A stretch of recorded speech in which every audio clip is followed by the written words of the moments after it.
Alright, listen up. We've got a serious crime against gaming to talk about. Like, where's the justice?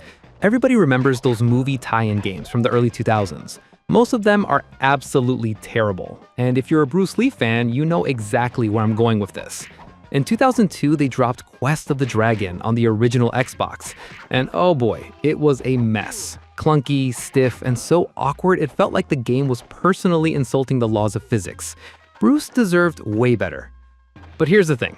Right around that exact same time, a tiny portable miracle happened and almost nobody talked about it. Let me start at the beginning. Bruce Lee Return of the Legend released for the Game Boy Advance in 2003, and Vicarious Visions made it. The same folks who pulled off those awesome Tony Hawk and Crash Bandicoot boards on the GBA.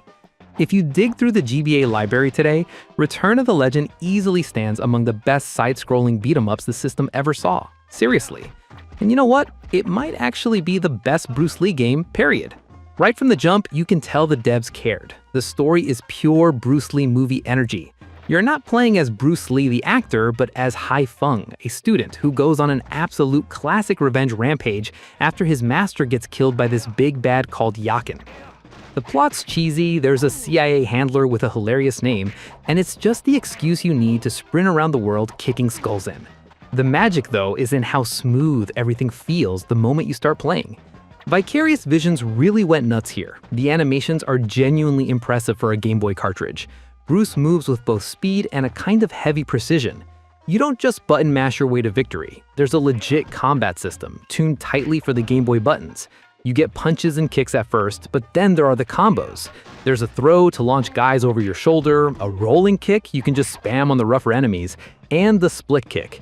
This isn't just a mindless brawler either. There's a dash of Double Dragon here, a little Prince of Persia there, with key cards, hostages, all that. And then totally out of nowhere, boom, stealth. Seriously, there are Splinter Cell-esque sections. Yeah, a Bruce Lee game with sneaking. And I'll be real with you, it's bizarre. Why is Bruce Lee the closest thing to a human hurricane hiding behind barrels from random guards? It makes zero sense, and sometimes it's just plain frustrating.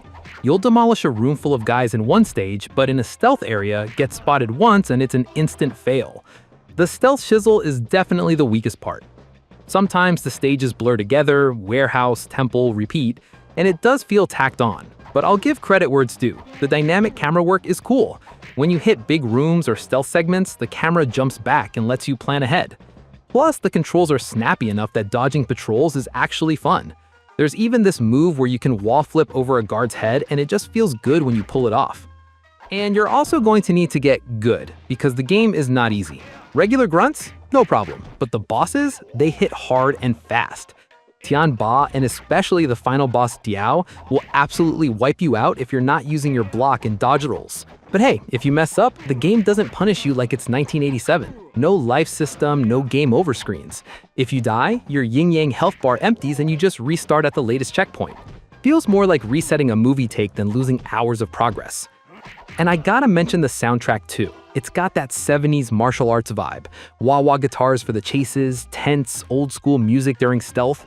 The sound effects are made good too. Somehow they even crammed Bruce's famous battle cries and yells onto a Game Boy cart. It delivers so much character, especially when you grab nunchucks or a Kendall stick and just wreck a room. And when you finish the game, you unlock a director's cut mode. It shakes things up. Enemies move around, items change spots, and it's all just harder. There's way more replay value than you'd expect from a little handheld beat-em-up.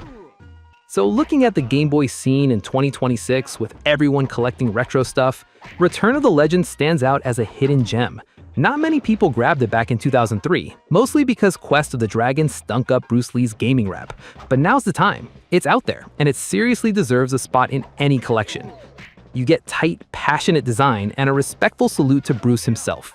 So what about you? Did you ever play this one on your Game Boy back in the day, or did that lousy Xbox game keep you far away? Drop a comment and let me know. If you like this video, do us a favor and punch that like button. If you're new here, go ahead and subscribe. See you next time.